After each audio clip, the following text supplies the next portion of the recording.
Hello everyone, welcome back to Weekend Tabletop Warrior. This week I'm very excited to talk about two things that have come together, two of my favorite things, and that is Magic the Gathering and Dungeons & Dragons. So we are going to be looking at the Guildmaster's Guide to Ravnica. It's a new source book that just came out from Wizards of the Coast for Dungeons & Dragons. If you don't know, Wizards of the Coast owns both Magic the Gathering and Dungeons & Dragons, and they've decided to bring them all together into this universe, essentially. So it gives you the Ravnica setting to use in your D&D campaigns. You can see Niv Mizzet in the background there if you're familiar with the Guilds of Ravnica.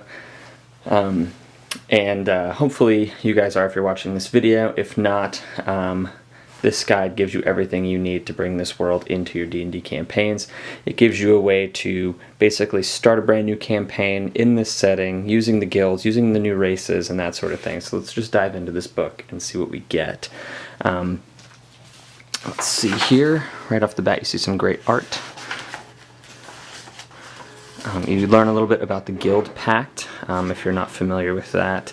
Definitely give that a read. There's Jace Beleren there, from Planeswalker from Magic the Gathering.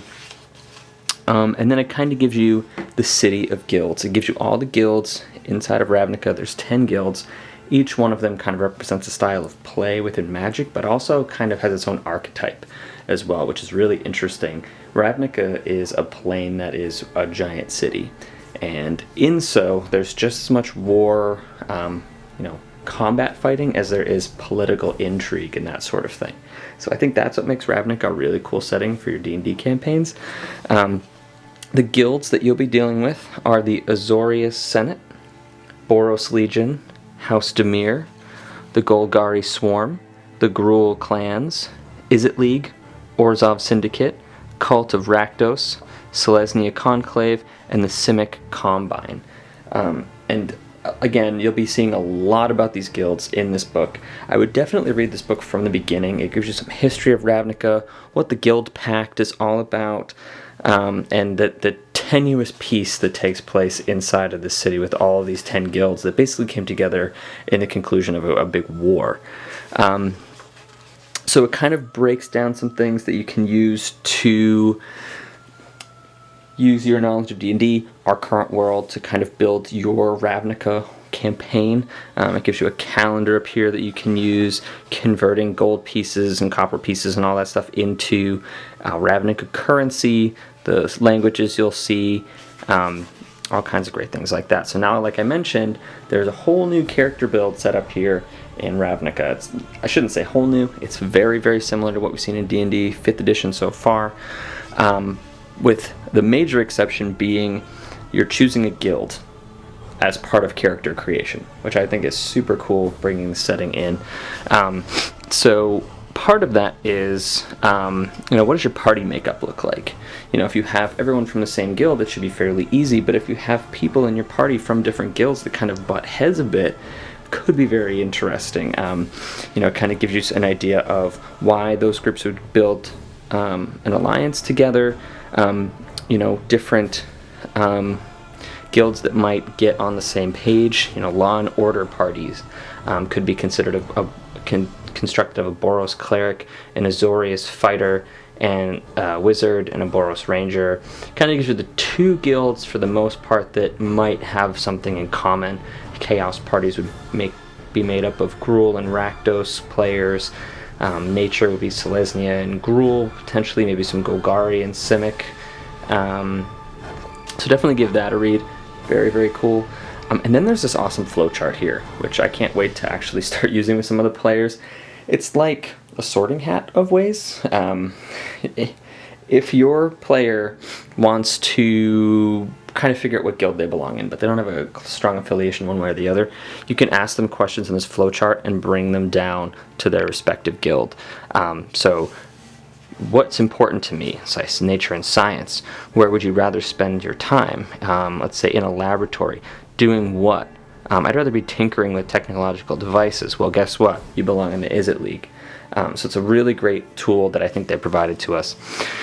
Now, I'm not going to go through a lot of detail with the new races here. There's a handful of new races here. They mention humans, they mention elves, and there's some differences here. There might be some subtle differences, but you're going to be using essentially the same stat blocks from your regular player's handbook for a lot of these. But like there's some things like the word drow isn't used in Ravnica because there are no drow, there's just dark elves. So definitely if you're picking an elf for a human, read up on those differences and kind of how they play into the guilds of Ravnica. Now the new races that we have here are the centaur, which is pretty cool. You get all your basic things. You get a strength, wisdom increase. They have the ability to charge. They have hooves, equine bills. So they have all their own different abilities there. Goblins. They brought goblins in kind of as a main thing. I think they had goblins in kind of like as a minor class for evil campaigns, but they've really fleshed them out here. They kind of give you some of the information about them. They also have nimble escape. And if they attack things that are bigger than them, they deal some extra damage with it, which I think is pretty cool. The Loxodon, they're humanoid elephants. If you're familiar with the Guilds of Ravnica, you've probably seen them. If you've played Magic the Gathering, you've probably seen them a handful of times as well. They definitely look like they're part of Selesnya in this picture. And then they give you, obviously, the names. Their whole thing is they're powerful, they're big, they're actually quicker than you might expect, and they have some natural armor. Minotaurs. These guys look awesome. So the Minotaurs are obviously very powerful. They remind me of Dragonborn without the ability to breathe fire in a way. Kind of the way they look to be built. They have hooves. So basically their big thing are their horns. So they got the horns on the top of their heads. So they have the ability to attack with their horns. They can rush in. They can hammer people with their horns. It seems like a really cool mechanic to add to these guys. We also have the Simic hybrids. So the Simic are basically genetic scientists that kind of do all this crazy stuff. And yeah, so basically when you pick the Simic hybrid, you get to pick at the first level one thing to kind of give to your character. Manta Glide, Nimble Climber, Underwater Adaptation, and then at 5th level you get another adaptation, so Grappling Appendages, Carapace, Acid Spit. So Simic Hybrid seems pretty cool. I'm sure you could probably figure out a way to make a Simic Hybrid that then left to join another guild or something like that, but I guess you kind of feel a little bit obligated to be in the Simic guild. And the Vidalkin. They add some proficiency to medicine, sleight of hand. They're partially amphibious. Yeah, they kind of give you, whenever you make an ability check with the chosen skill or ability, roll a d4 and add the number rolled to the check's total. So that's actually pretty decent. So Tireless Precision basically gives you quite the advantage to improving medicine, history, arcana, sleight of hand, or performance. So that seems very, very interesting. So now we're looking at classes by guild. So it kind of shows you how your class fits in with the different guilds of Ravnica, and how the different subclasses fit in if you have a lot of the other books. That kind of gives you the Barbarian Ancestral Guardian path, or the College of Glamour for the Bard. It kind of shows you kind of where you might fit in. Kind of helps you build your character around this world a little bit better using the existing information that you have. There are also some additional subclass options for certain things. Cleric being probably the only among them as far as I can tell. And the Druid. There's a couple. So obviously Circle of Spores, that sounds like Simic to me. So there's a bunch of different things that you can do in addition to your existing class. So basically you would start a whole new character for this, build your class, pick your race, pick your guild, and then kind of build off of that with this chapter of the book. So chapter 2 in the book talks more about the guilds themselves. When you're kind of building your character, you can look through this. It's also good for the dungeon master to look into a lot of this stuff, but there's pages for each guild. It talks about the goals, kind of what their view is on law, the background of their guild, and then as part of that, so typically you would roll a background for your character, your guild kind of gives you your background here, so your personality traits, your ideals, your bonds, your flaws, all that sort of thing is all done through your guild now. So obviously either you grew up in your guild or you kind of found your way to the guild for a certain reason. You'll also notice that certain guilds at certain levels give you a list of spells you can use as well. So that's another reason why the guilds are so important. So we've got the Azorius Senate here. We've got the Boros Legion. Again, it gives you all that same information for each of the guilds. We've got Demir here. We've got Golgari. Kind of shows you how you fit into the guilds. There's Gruul. There's the Izzet League, which I think would be really, really cool to roll a sorcerer for or something like that.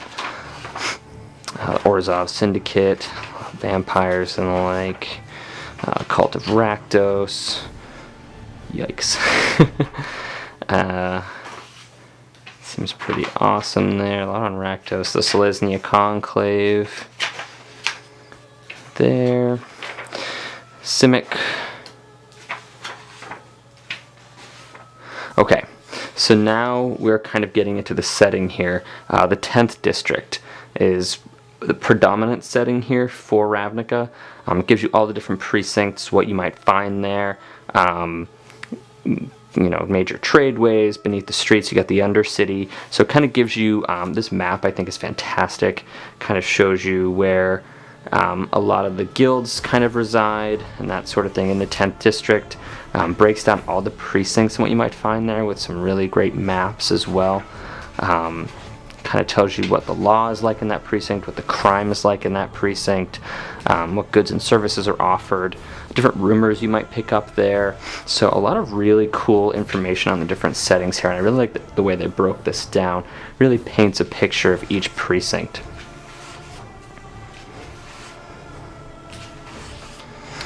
Alright, so now this is the part, and I guess the previous part as well, would really help the Dungeon Master out.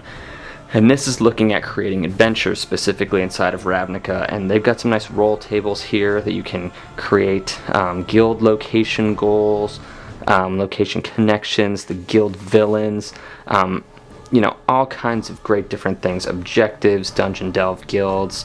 It just kind of helps you create an adventure in this world, and I think it does it very, very well. You can either roll these things up randomly, or you can take a look and really quickly kind of get an idea of what your adventure might be looking like. They also break down each of these things by guild. So you have adventures that could begin whether or not in the Azorius Senate or because of the Azorius Senate. It gives you a lot of great maps here of what certain buildings would look like. Here's the Boros Legion. Really gives you, again, some great settings based on those different guilds. It's really focused on the guilds, as the name of the book implies. You got Gruul clans, you got the villains, the encampments, the goals of the characters. You can build villains basically and different characters from these guilds very easily using a lot of these things. You can build a lot of really great set piece locations based off the maps they give you. They're already broken down into the grids, which is fantastic. So I think this book is really going to be something that I'm going to enjoy. I just love some of the Selesnya things. You basically get this giant tree here in the middle of everything.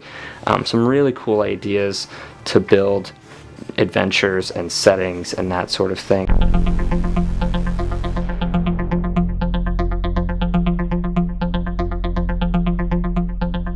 It's just, I can't get enough of this.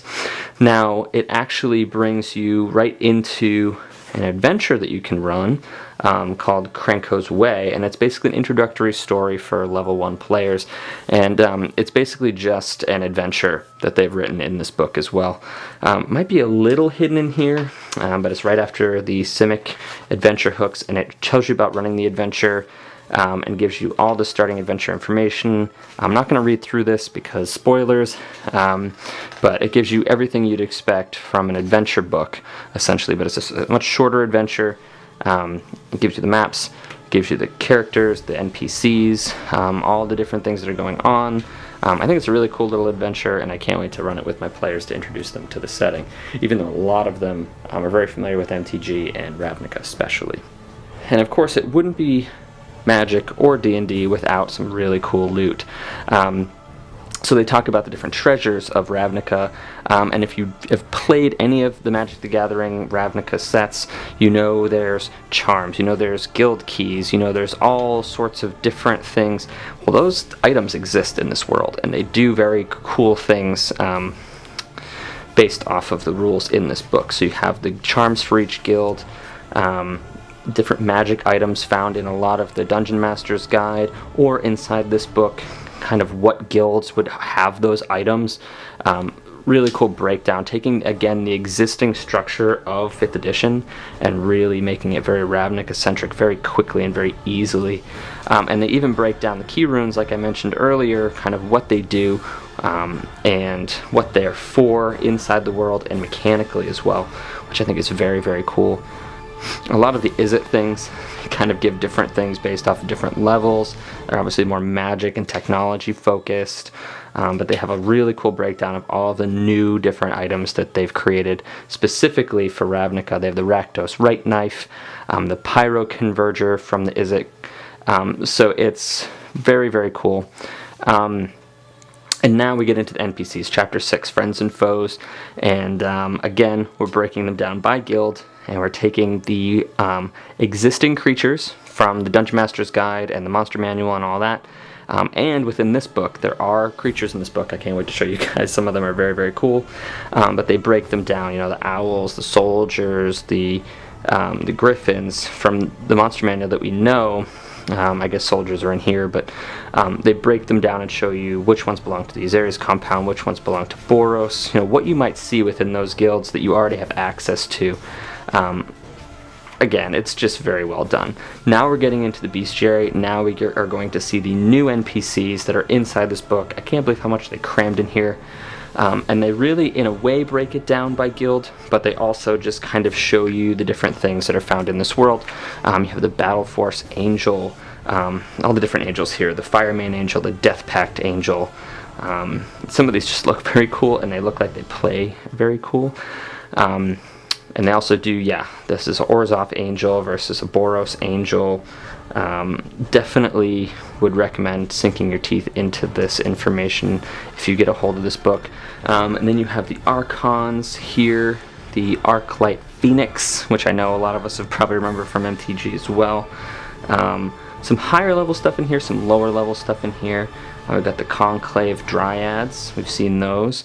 The Cackler Demon, we've got the demons here for Rakdos predominantly. Master of Cruelty, Sire of Insanity, a lot of things we've seen on the cards themselves. The Devkurin Lich, don't remember that one, but I'm sure it was in there somewhere. Felidar is a celestial creature whose nature reflects the inherent devotion of law and order. Again, some really cool things in here. We've got giants, Bloodfray Giant, Guardian Giant, Orzhov Giant, Sunder Shaman, different horrors. We got the Flying Horror, Shadow, Skittering. I was kind of hoping to see a lot of the things from the guilds that we're about to get into here, and it's very cool. Blister Coil Weird, we've got weirds in this. The Indentured Spirit, again we're getting into some lower level things. The Flux Charger, Galvanized Weird, we've got another weird there. Category 1 Krasis, we got the Category 2 here, and the Category 3. We've got the Crawl Warrior, Nightveil Spectre, Death Priest, Clone Wing, the Nivik Cyclops. I think that's going to be very interesting. So he's a challenge rating 8. He just punches things, and immediately after a creature casts a spell, a first level or higher within 120 feet of him, he gets to basically move without provoking an opportunity attack. So he's like fueled by magic almost, and he resists it as well. Simic hybrids all over the place. We got the Skyjack Rock here, the Sky Swimmer, the Thralls, Undercity Medusa, which, I mean, they'd be called Gorgons essentially in MTG, but I think they kind of mix things up a little bit here for bringing it into the world of D&D. The Blood Drinker Vampires, the Mind Drinker Vampires. You got your giant armored worm here, your Siege Worm. Has a lot of really cool things, tremors, and it does deal double damage to structures. And now you've got NPCs by guild. So these characters you're going to immediately recognize. I think most of them are Guildmasters and the like. So we've got Asperia here.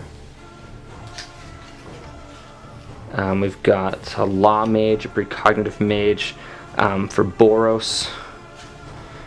We've got Fire Fists, Reckoners. We have Aurelia here, who we know is the Guildmaster currently.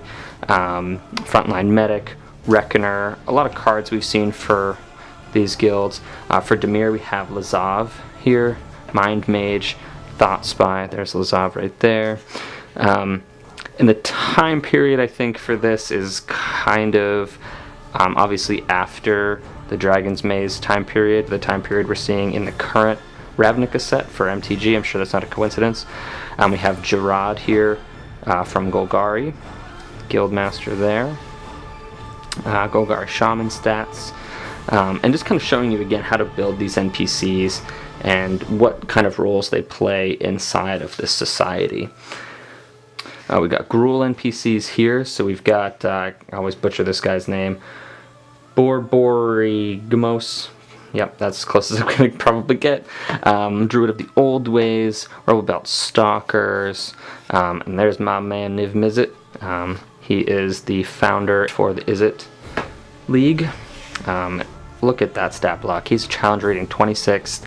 He is the smartest guy in town with 30 intellect, so it's plus 10, 29 strength, 25 charisma. This guy is going to be pretty nuts if you decide to take him on. His legendaries alone are pretty nuts. Yeah. He'd be a great in-game boss fight, but you probably won't win against him. We've got all the fun little goblin things here. Cosmotronic, Blast Seekers, all kinds of stuff there. We've got the Orzhov NPCs. We've got the Obzadat Ghost. And we've got Rakdos himself, the leader of the cult here, which he looks like another toughie. He's challenge rating 24, charisma 30. I think he basically can do some pretty crazy things as well. For Cruel Entertainment, when a creature he can see is reduced to 0 hit points, he gains temporary hit points just for them, like, essentially nearly dying. So that's pretty crazy if you think about it. We've also got the Blood Witches here, the Performers. They're a very interesting guild as well. The Selesnya NPCs. We've got the Horn Callers. We've got Tristani here. So, and then for the Simic, we have Zagana here. Again, not super easy to deal with. She's not quite as high as Rakdos or Niv Mizzet. I don't think a lot of the other Guildmasters are. Those two are probably going to be the toughest ones to contend with. So I would say you get a lot in this book. I think it's more than you probably get for just a typical guide. I'd say this is pretty much, if you were to redo the Dungeon Master's Guide and the Player's Handbook and roll it into a whole new setting, that's exactly what this is. And I think for the price of entry, $50, or if you get it on Amazon, probably cheaper, you get a lot of bang for your buck here. So I would definitely say, if you're into Ravnica, if you're into Magic the Gathering at all, and you play D&D, if your friends do, I know mine do both, so I'm sure they'll be very interested to get into maybe a one-shot with this, maybe get introduced to that starting adventure we talked about. But I'm very excited for this Guildmaster's Guide to Ravnica, and I think they've done a great job bringing the existing system into this system. So Let me know what you think in the comments below. If you want to follow me, watch any videos that I come out with. I do a lot for Fallout Wasteland Warfare currently, some for Magic the Gathering and D&D. Follow me by hitting that subscribe button. Hit that bell notification icon as well to get notified when I post new content. But until then, happy gaming, everybody.